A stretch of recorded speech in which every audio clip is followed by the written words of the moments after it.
Welcome to the Influency Podcast. I'm Hadar, and this is episode number 233. And today we are going to talk about being present.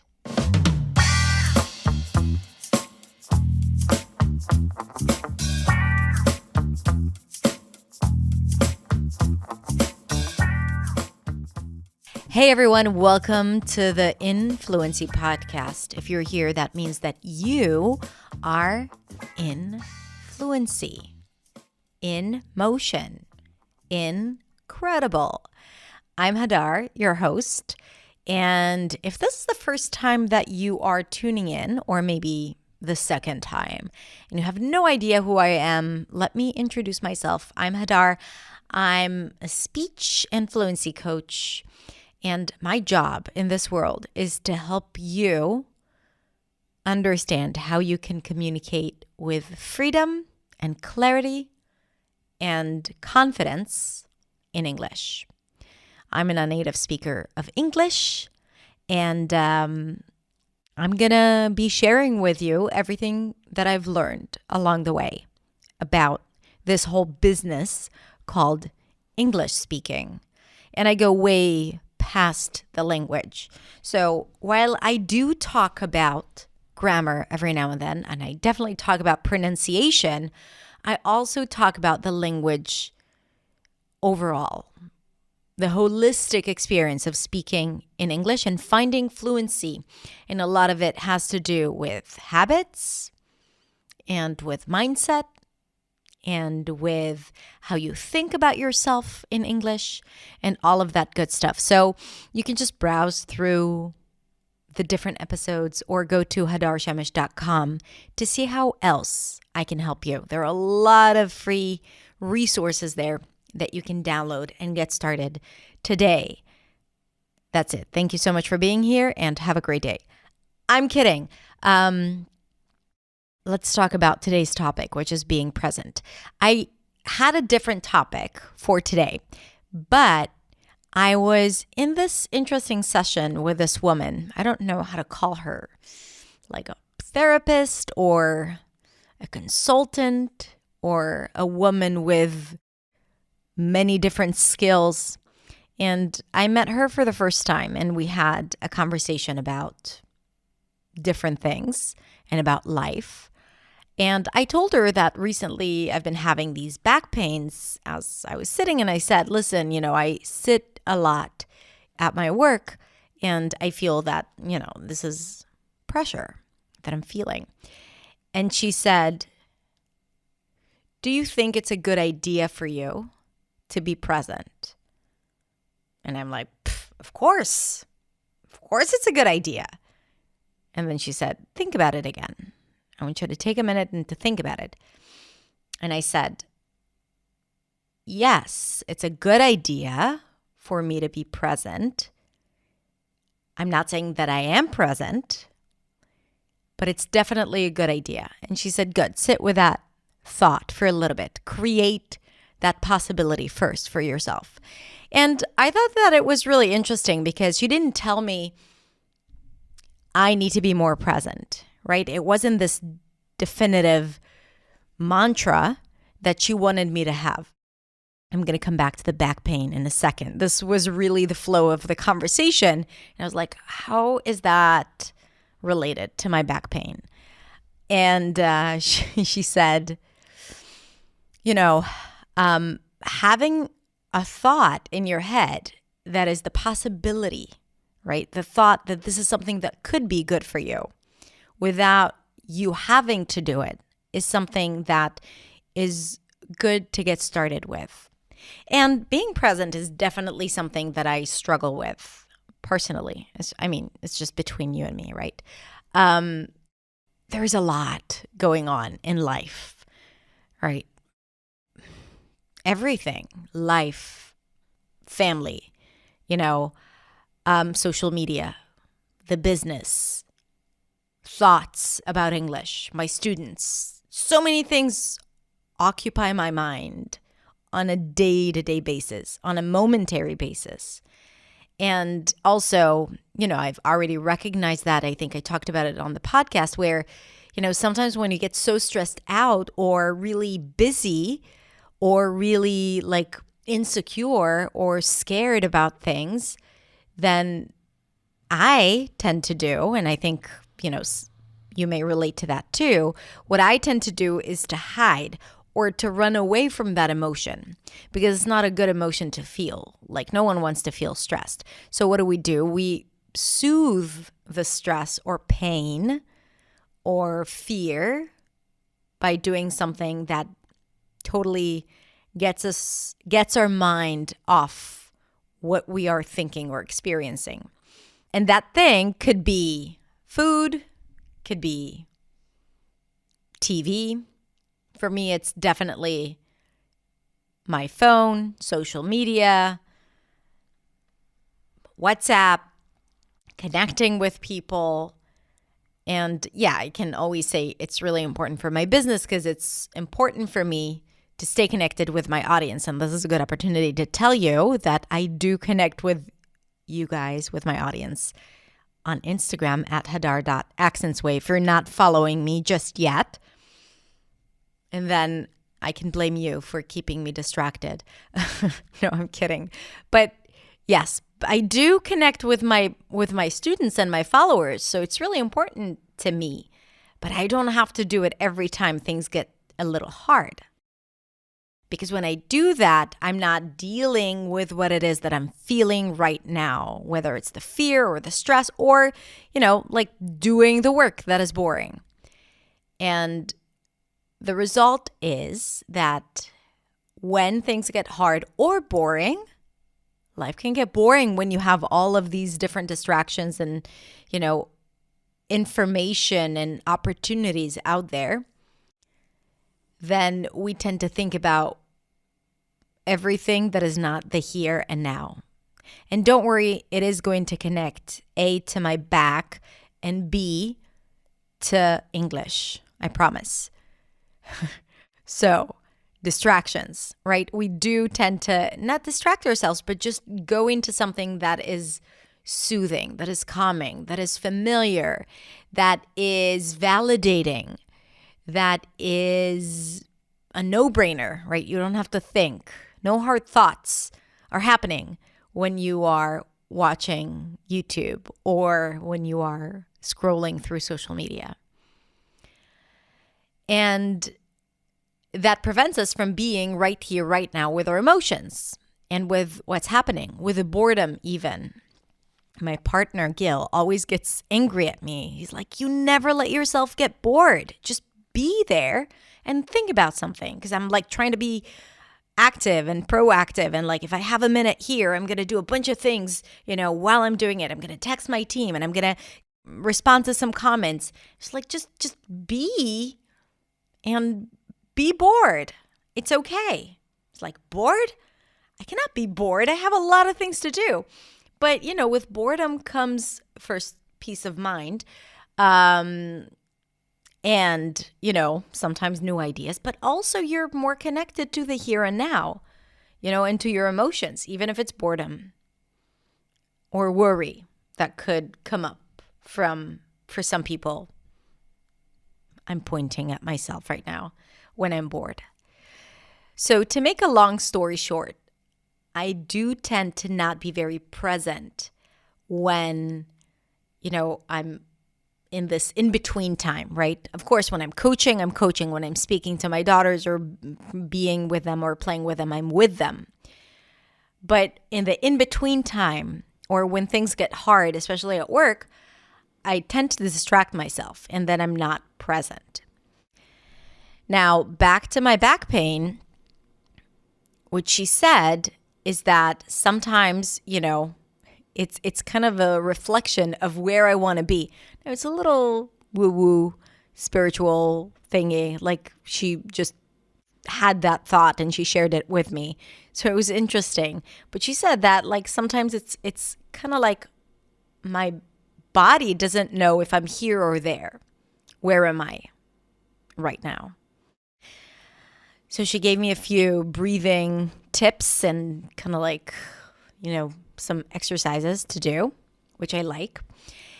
And all of that conversation made me think about English. By the way, just to show that I wasn't very present in that conversation, if all I thought was, how can I turn this into a conversation on the podcast? Being present in English.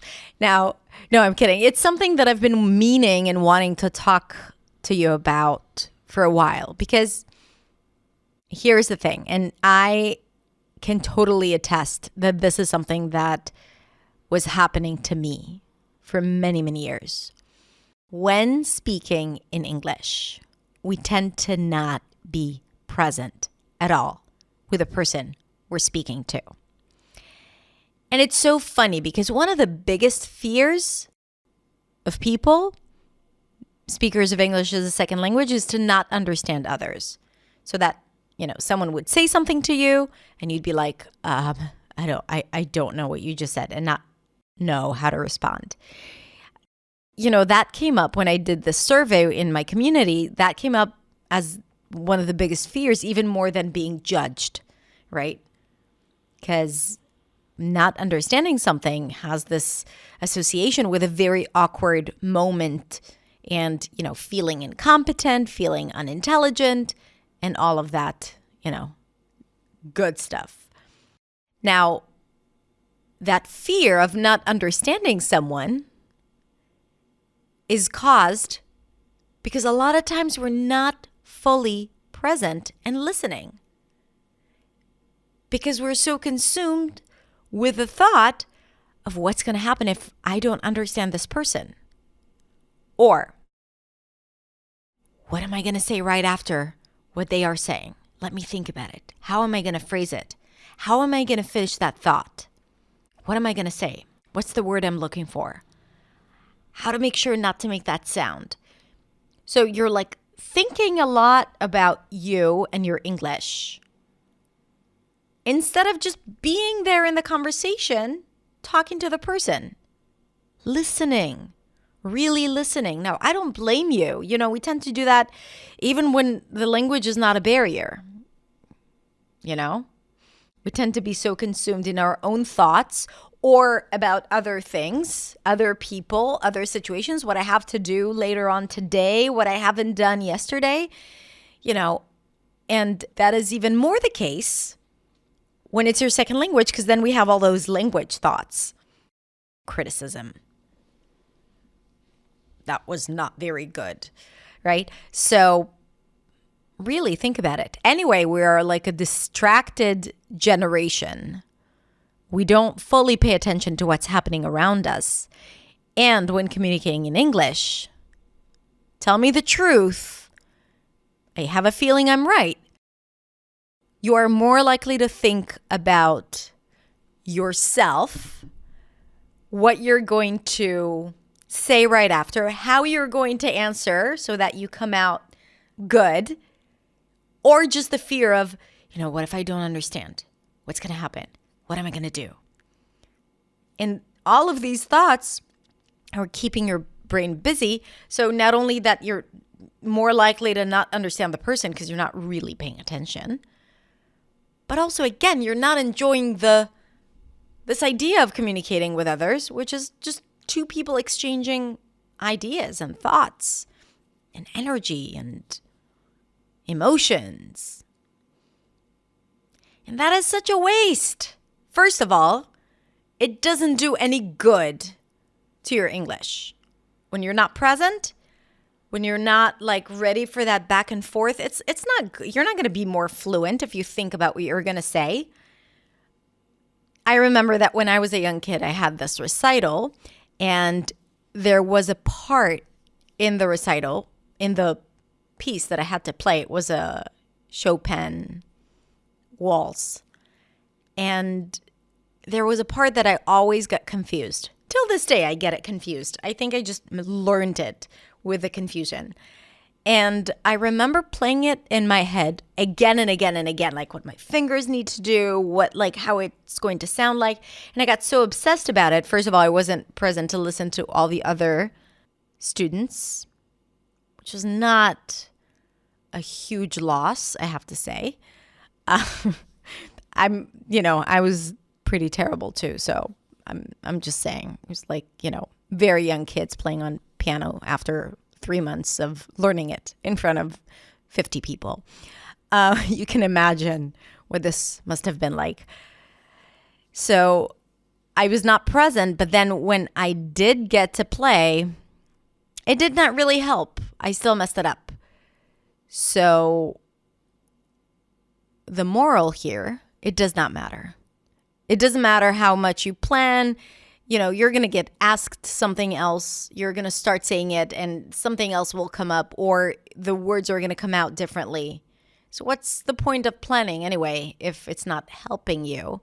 Because you're so stressed out because you are in the middle of a conversation. It's not like regular practice where, yes, you have time to think and practice and do it again and again and again. And then, of course, you should, think about it and change it. Not when you're communicating with others. Also, I'm sorry to say, but it's not nice to talk to someone who is not fully listening to you. I can always tell if someone's paying attention or not. If someone is really interested, I can see it in their eyes. I can feel it in the energy that they have, right? If they're preoccupied with something, I'm going to see that right away. And then I'm going to say to myself, I don't feel comfortable speaking. I'm not going to say that, but I'm just going to feel that, and I might just want to just wrap it up as soon as possible because there isn't that intuitive, spontaneous back and forth exchange of ideas and conversation, right? And again, I wouldn't feel like someone's actually listening to me. If you want people to listen to you, you got to start by being a very good listener.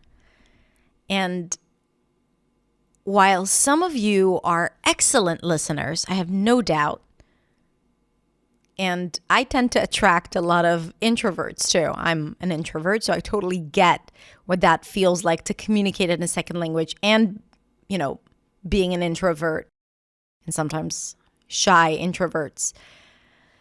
So I know that a lot of you are really good listeners to begin with. You might even prefer to listen than to speak. But then something happens in English where you stop being a good listener because you're so consumed by your fears and your English plans and thoughts about your English and judgment and fear. Have I said that? Anxiety. Will I be able to understand them? Back to my back. Stay connected to your body. Stay connected to your breath when you communicate with other people. And by the way, it does not matter if it's on Zoom or in real life. It's the same. On Zoom, you can totally feel when someone's listening to you or not. And trust all the work that you've done, no matter where you're at. Trust the work to be there for you when it's your time to speak. It's not going to make any difference if you think about what to say. In a work meeting, for example, you're like, I want to say that. And I have to comment on that argument that they just speak. The words will come out. And if not, they'll wait for you.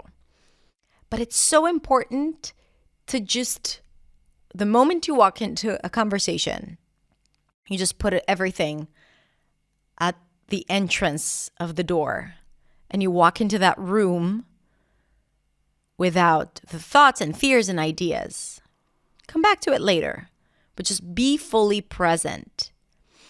And another thing, if you do tend to distract yourself, like I often do, with everything that is happening, on Slack, which is like WhatsApp for business, and social media, and email, and all of that stuff.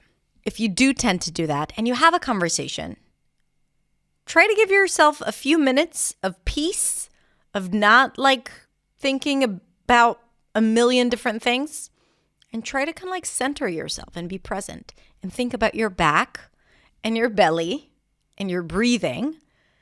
And I have no doubt that the conversation is going to be a lot smoother and easier and a lot more fun for you. You might even actually enjoy it. You might laugh or tell a joke. How fun is that going to be? All right. Can we all agree on trying to be a bit more present? Or let's rephrase that like I heard today. Do you think, ask yourself this question on a scale of 1 to 10, do you think that it would be a good idea for you to be more present in life, but also in speaking English? So stay with that. Think about that. And if the answer is yes, then keep thinking about that. The more we think about things, the more we make it a possibility in our lives. And the more we follow through when we want to acquire a new behavior. That's just how the brain works. Why not take advantage of it and change the things you don't like? All right. Thank you so much for being here with me. If you liked this podcast, then consider subscribing on your favorite platform.